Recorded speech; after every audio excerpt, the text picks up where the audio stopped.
Morning. Good morning, Tom. Morning, Nancy. Morning.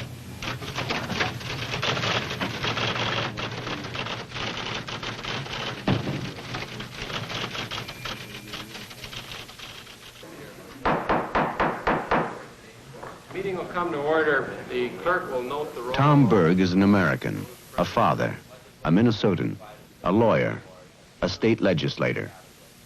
Roughly in that order. Moving that local government training bill that I've got in your committee, Fred. Steve, I received your letter. It is safe to say that the majority of his 28,000 constituents don't know his name or what he does. Yes. Okay, thanks. Mike? But if notoriety has escaped Tom Berg, problems have not. And the governor feels very strongly that if that happens, we will have a major political problem.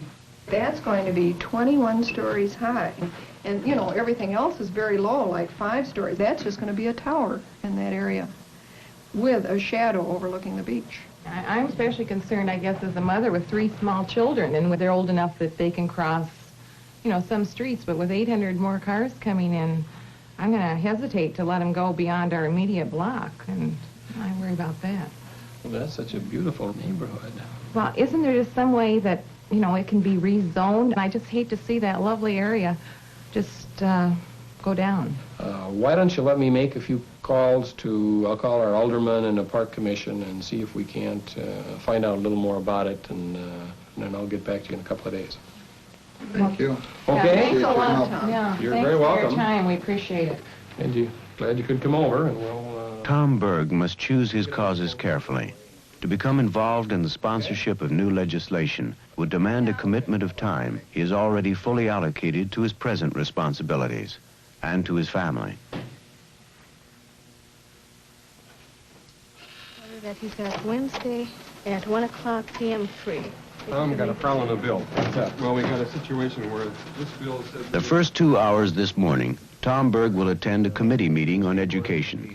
Does not distribute all of the aids in that hearing. He is chairman of one committee and a member of 3 others. Fiscal year. And that down in the... I'm turning over to page 7, lines 4, 5, and 6. At 10 o'clock, a hearing on taxes. Doubles the exemption. In other rooms of the Capitol, 12 other pieces of legislation are being discussed. I think the exemption should be raised, but I hate to see the state lose $6.4 million in revenue. Minnesota is the only state in the union that has a payroll tax. Between meetings, the lobbyists, representing specific interests, whose job it is to persuade Tom Berg and his colleagues to support or defeat legislation. This tax form, it's really not much different than the senior citizens tax credit form used to be. But you will get a property tax statement that looks sort of like this. Once every 2 weeks, Tom Berg and his wife Margaret meet with their neighbors to discuss local problems. Before politics, Margaret and Tom had participated in school and community organizations. Today, Tom still receives most of his ideas from his neighbors. And they've got planning departments, and they hire consultants, and they go through this elaborate process of talking about the city plan. The problem is that's the end of it. We're in a block where our business is, where they have wrecked the neighborhood to build a college. Now I understand they can't build the building that they wanted because the land isn't proper for the use, so it's going to cost more because they have to put shoring under. Like I say, it's chaos right now. Young people can't find homes and can't rent homes. I have a lot of grandchildren. I know what they're paying for homes, and we are on the level where we see these tragedies happening to people, to our children and our grandchildren, and to the old people now. Again, the problem of land planning. And everybody's indignant about it, but nothing changes. Statewide, certainly it's more pronounced in the metropolitan area. The problem, it seems to me, is development. I mean, the metro area, you look at it, and that sprawl is just shooting out all over the place. There's no rhyme or reason to it. You've got, I don't know, 100-some municipalities that I think each kind of doing their own thing. There's classic stuff going on with some schools. One of them that was built not that long ago, and there was no sewer service. So the Waste Control Commission had to extend a $7 million sewer line to a $2 million school. Now they will use the sewer for further development, but it was insane in terms of planning. I think you should go to work at it. Start holding some hearings. And, it sounds to me like it's a good conservative approach. Save money on sewers and transportation. And, Well, okay, now that'll pick up the conservative votes. How do we get the liberal? Who would handle the bill if it goes to your committee yet, Tom? Well, I think we'd send it to Jim's subcommittee. The Jim chairs, I think, is where it should go. Very good. Jim Casserly had come to the legislature 2 years after Tom Berg. They have not agreed on everything, but on the issue of land planning, they do. What would be your position on legislation like I've outlined, where we require the local units to have a plan? And what if we required that coordination to go through you as Met Council people? It seems to us that there has to be something to push them into it. And that's The Metropolitan Council, with regional governmental powers over local communities, will be the crucial but controversial aspect in a land use bill which will affect half the state's population. 2 million people living in the urban sprawl. Can you, the Met Council, give us some information? One is, or maybe you don't know, how many local units of government have plans?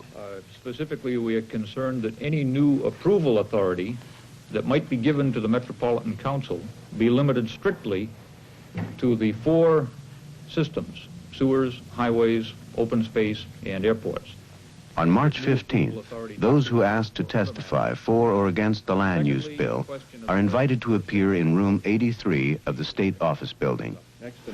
It is the first of 10 hearings. Mr. Chairman and members of the committee, my name is Dorothea O'Neill, and I'm a suburban housewife. I don't represent any group. I am very concerned with the view that all land is really owned by the public and not by individuals, and that decisions relating to its use must revolve around the public welfare. I fear that this type of legislation could be the beginning of the end of local government. My name is John Herman. I'm an attorney in Minneapolis, and I'm a registered lobbyist for the Minnesota chapter of the Sierra Club. I'm pleased to appear before the committee today and indicate my support for a bill that's clearly within the mainstream of where rational planning in the United States is today. Naively, our family saw only the oak trees and the open space when we bought our modestly priced Shangri-La 5 years ago. Since then, our average income family has paid dearly, to the tune of $6,700, to correct septic and water problems which occurred due to inadequate codes and inadequate inspection. Dictation to those governments which are closest and most responsive to the citizenry by an agency with dictatorial powers and virtually no accountability is not in the best interest of the citizens of this metropolitan area. Mr. Chairman, Mrs. Levi, are you against this bill only, or are you against any change in kind of the allocation of powers in terms of land use planning between municipal units of government and the Metropolitan Council? That section of this legislation, which says that local county school districts must change their plans, as long as that is a part of the bill, then I think there is not the responsiveness to local government, county government, that needs to be there. You say you don't like more government. I guess a lot of people don't like more government, but we've got more people, there's more pressures on, we've got more pollution. How do we solve all those problems if we don't make some changes and maybe, in a sense, make more government? Representative Berg's comments struck a responsive chord with me. I don't want more government either, but it's a matter of how involved the Metropolitan Council is going to get in that plan, and at what point they can require changes, and at what point they might just perhaps have review and comment power. Bill Schreiber is a farmer representing farmers. He is concerned that the bill will restrict his neighbors from selling their land to whom they wish. Metro bills are somewhat of a problem to us sometimes. Planning is necessary. Traditionally, Tex Sieben has voted with Tom Berg. But now he is under pressure from voters who fear the land use bill will retard commercial growth and diminish local authority. You may get some support, might get you more opposition, too. Well, that's all right. I'm not afraid of the opposition. In fact, I'd like the chance to tell them what's in the bill. If you think it'll help, why, I'll schedule a hearing out there. Well, I'd like to have one then. On this evening, Tom Berg will drive 100 miles. In a neighboring county, there is growing concern about his bill. Guidelines, yes, and legislation. He has come to listen. That they really have to develop a plan. We're kind of smug. We think we know it all in Rice County and that we have adopted our plan. Well, I'm one of those nasty developers. The only reason that we're in business, of course, is to satisfy people's needs. I am opposed to comprehensive... By the time the fourth witness appears, it is clear that the opposition is well organized in a number of communities. Politicians, I mean only this, that the political solution tends to be one of regulation rather than one of direction. Just a long way to go before we're going to get any major bill through this legislature. Only another 2 million people to convince. I'm Wayne Little. I live in rural Northfield, Waterford Township, just in Dakota County. After 4 outstate hearings, the sounds of battle were coming closer. When I read this bill, somebody, because he's got a planning degree, all of a sudden knows more about where he should have his home than he who's making this tremendous economic decision. Investments are going to be hurt because some planner thinks he's got all the answers, much more so than the marketplace has. I admit that I can't be fair in judging my own cause.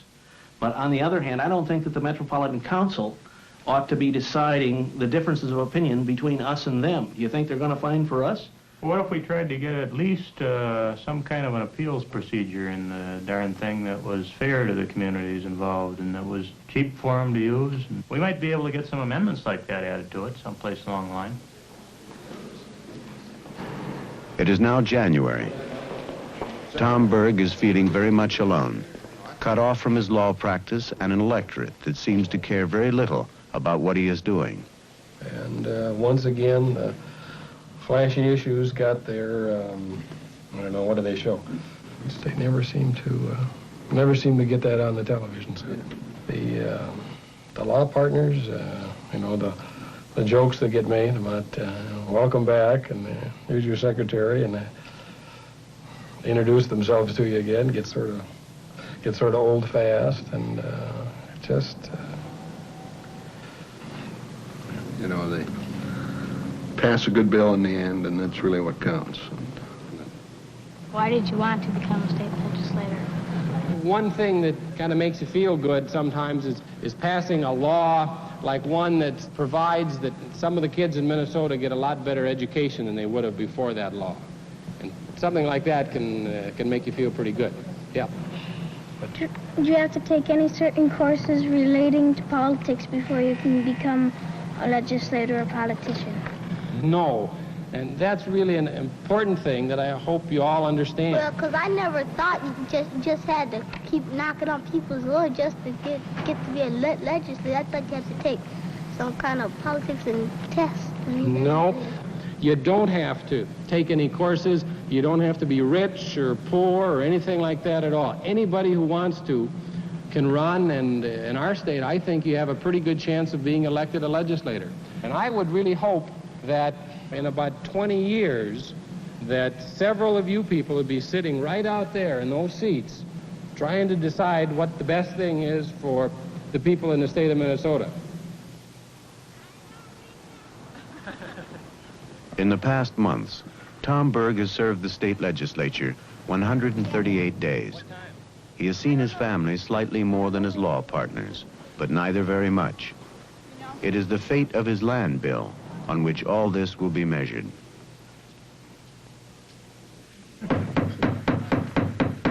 The meeting will come to order. The clerk will note the roll of those in attendance.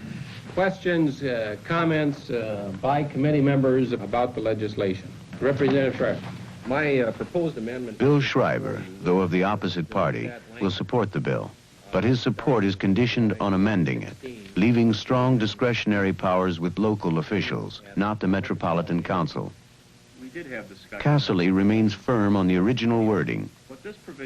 Tom Berg must now make the decision to change his bill in order to win wider support, or risk losing the cause completely. Consider changing the number from 3,000 to some higher number. Would that accomplish? Mr. Chairman, it would not accomplish what I'm trying to achieve. If we're going to allow people to step over and go around the local elected officials, then that planning integrity at the local level is going to be gone. The clerk will take the roll on the Schreiber amendment. Berglund? No. Casserly? No. Kelly W.? Aye. Petrofisso? No. Schreiber? Aye. Stephen M.? Aye. Schultz? Aye. Berg? Aye.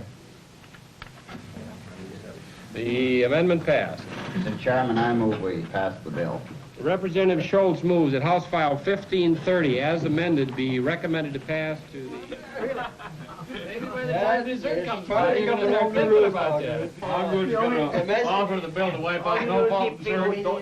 For the bill to have passed the full committee was a victory of sorts.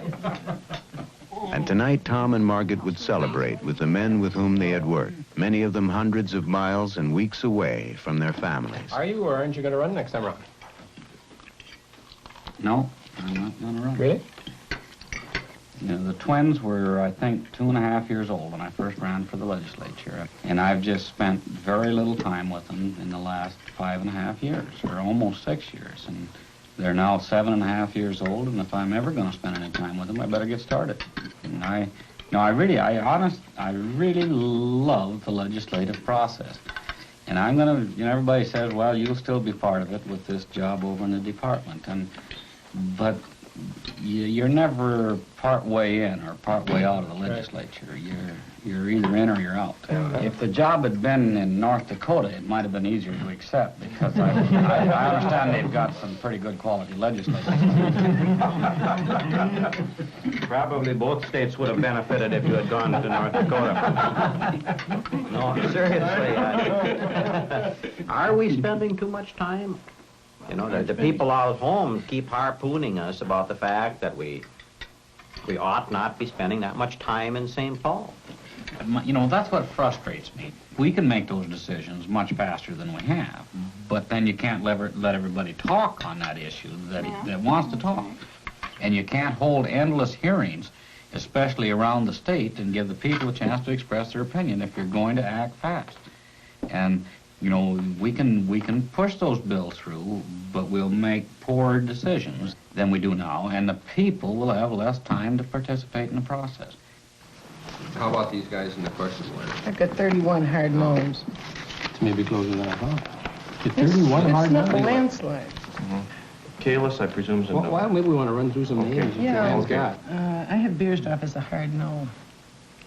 It is time to count heads. I think that's probably true. Schreiber is now on board, joining Berg and Casserly in their final strategy session before the fight on the floor. The right amendments are there. You know, at the caucus today, I'm going to ask for absolute no votes. So I'll have another count. I'm not going to ask for yes votes because I don't want to get nervous. In other rooms, there are men with different thoughts relating to the future of House Bill 1530. We can try the 3-members appeals board that's recommended by the League of Municipalities. Right. We can try, is it a 7 or 9-member appeals board? So it'd be an appeals board made up of representatives of the county commissioners. Then we can give it to the hearing examiner. That'd be our 3rd. I'll offer my amendment first. And then if my amendment is defeated, then I think you should offer your amendment. And then well, Casserly will present his bill first. And he's going to get some criticism, especially from some of the rural guys that don't like this whole concept. Let's let him get softened up a little bit before we dig into him. We may come off looking like the great compromisers in this whole deal. I like this approach. Well, the comprehensive plan has been, the hearing examiner make a recommendation like everybody else does.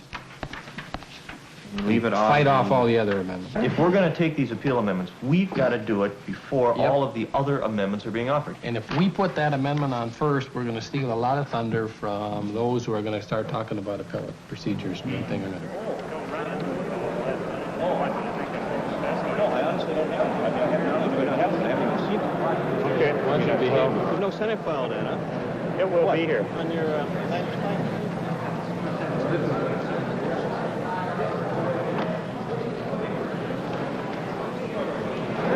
Give it some thought. If you speak to it, if you feel you can. All right. That's the amendment to his amendment. Yeah. And you do that for both the modification and the... The final order, it's not really necessary.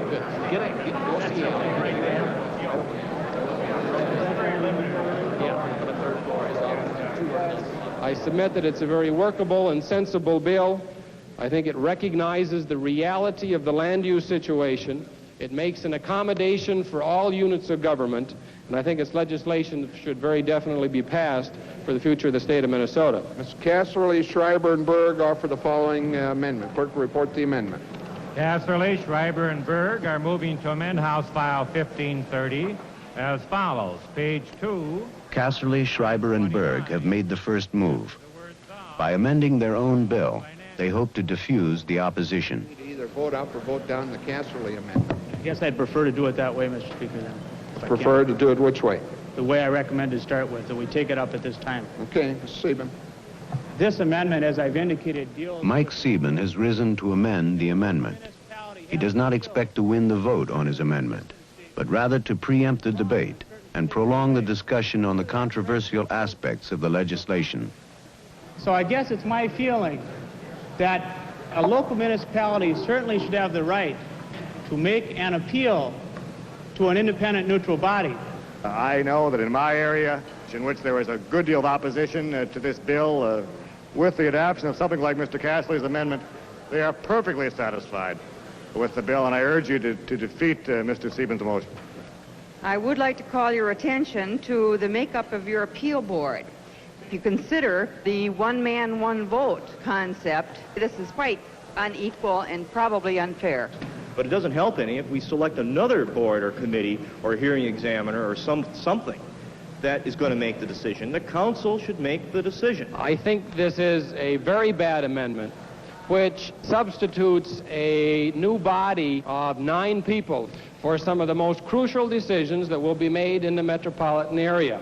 I think it effectively eliminates meaningful planning in the metropolitan area, and I strongly urge its defeat.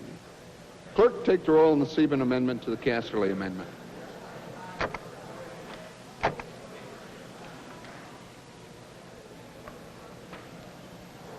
Clerk, close the roll.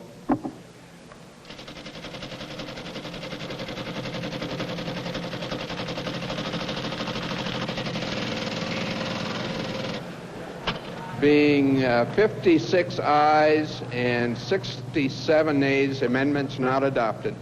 Question now reoccurs on the Casserly amendment. Any further discussion on the Casserly amendment? Not all in favor indicate by saying aye. Aye. Opposed, nay. Motion's adopted. By voice vote, Tom Berg's amendment has passed. But as the session moves into the evening, other opposition amendments are introduced. Each is defeated. But Berg and his colleagues are losing momentum. 74 nays, the motion's not adopted. Sieben H offers the following amendment. Clerk will report the amendment. This amendment deals with the office of hearing examiner. At 6:30 p.m., Tex Sieben plays his last card, offering an amendment whose successful adoption would seriously weaken the land use bill. At the present time, under the bill that is proposed by the author, the council hears its own appeals. It decides whether it made the right decision in the first instance. That's not fair. I think we've rejected the 9-man board, and I think 9 times as many reasons to reject a 1-man board. Council should make the final decision. That's what they're supposed to do. I would hope that you would vote no on this amendment. Talon, Hannafin, Mr. Knoll, wish the floor? And I guess I agree with Representative Casserly that when you convert that into a one-man appeal, the arguments just increase. I think they make the case for voting against this amendment. Sieben? Mr. Chairman, my seatmate made a good point. However, I didn't put that hearing examiner in the bill. Representative Casserly did just a half hour ago on the House floor. And if they're a proper party in Representative Casserly's eyes, I think their decision ought to be given some weight, and that ought to be binding. It's important to recognize what's happening here, and that Representative Sieben is trying to put in a new procedure and give some new authority to hearing examiners that they don't have in any other agency. And I submit again that this one is even worse than Representative Sieben M's amendment. Any further discussion? Not clerk, take the roll on the Sieben amendment.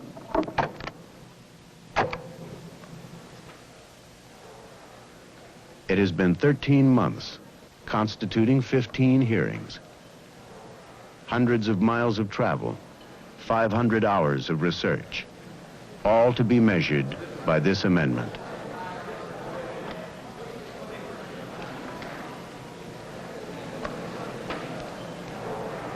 Is everybody voted who wishes to vote? I think it's going on. Sure, it's going on.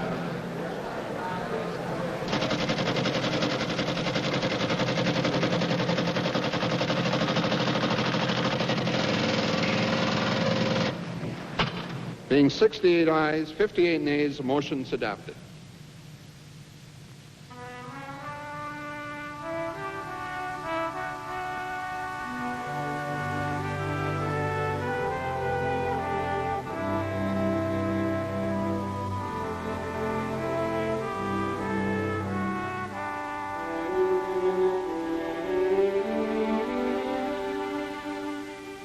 At 10:30 p.m. on February 3rd, the day of his defeat on the floor, Tom Berg returned to his office and began again.